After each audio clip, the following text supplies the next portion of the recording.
Welcome to the in-depth explanation of how to properly set yourself up to do squats correctly. It doesn't matter if it's a back squat, a front squat, or a squat from a deadlift pattern. Couple key basics. Now again, still going over the basics because every single human being has a different curve angles.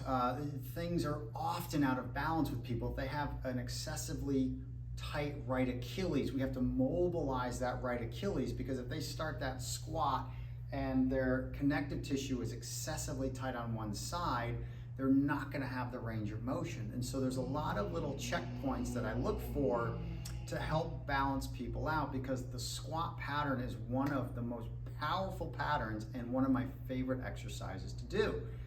However, if you don't understand the true mechanics of it, you can injure yourself, especially when you start lifting heavy. So, squat pattern 101. The first thing is to establish vertical posture.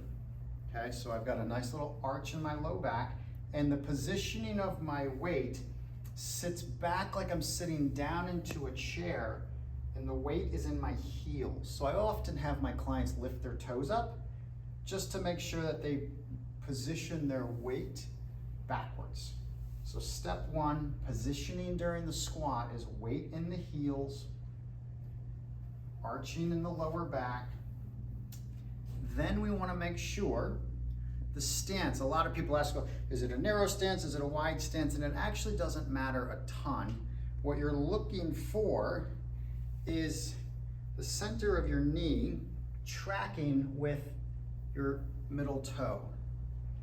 And what's common is that you'll see people squatting, and this is really common, whether it's a foot, an arch, or just the knee collapsing inward, is that you'll see some of this stuff where the knee is shearing inward.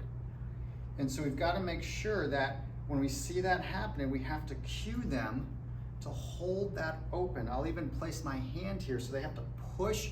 But when they push, you have to make sure that the foot doesn't slide, because now you're compensating the whole thing. So the foot has to be planted. If they need to open, that's fine. And again, we want to make sure that the knees track evenly. So the squat pattern doesn't have to be exactly the same. The way that my hips and pelvis are, I actually have slightly more external rotation in my right foot than my left, but for me it still tracks perfectly.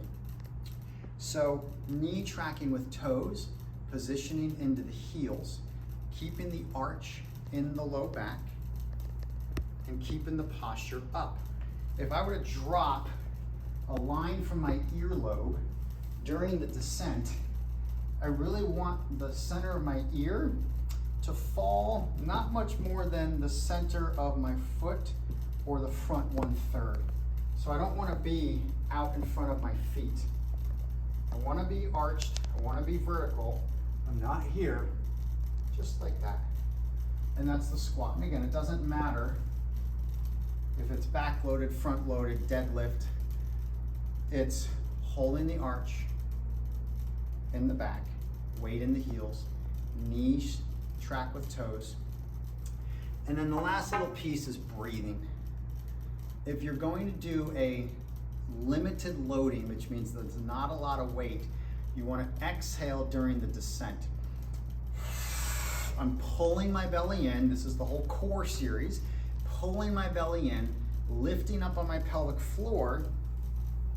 Again, whatever the exercise is. Now, as the weight gets heavier, I actually have to switch my breathing, because stabilization of my spine becomes more important than the respiration of the movement pattern. And so I'll do what's called a breath lock. I'll actually inhale before the lift. Now again, these are for heavier loaded lifts. And then I do my core lock. Then I'll hold the lock through the movement. And then I'll exhale powerfully on the way up, still engaging the core. So when you think about this movement, It is so intricate and complex to do it perfectly, but I have countless clients, including people in their late 70s, doing deadlift with over 200 pounds correctly, free of injury, with perfect form, because we've spent 2 years developing the perfect mechanics of a very powerful exercise safely and consistently, and teaching them and their body how to execute all of these in harmony with one another. And so I invite you to learn the mechanics of the body. If you want assistance, that is what we are here for. We are here to help our clients thrive. And the squat pattern is one of my favorite, and I love seeing my clients progress with this. So take notes here on what we discussed. Practice at home. If you want extra assistance, we're here to help. I hope you enjoyed this video. Please like and share with anyone you know that's working out, and give them a little insight on how this squat pattern is correctly done. Thank you for your time today, guys.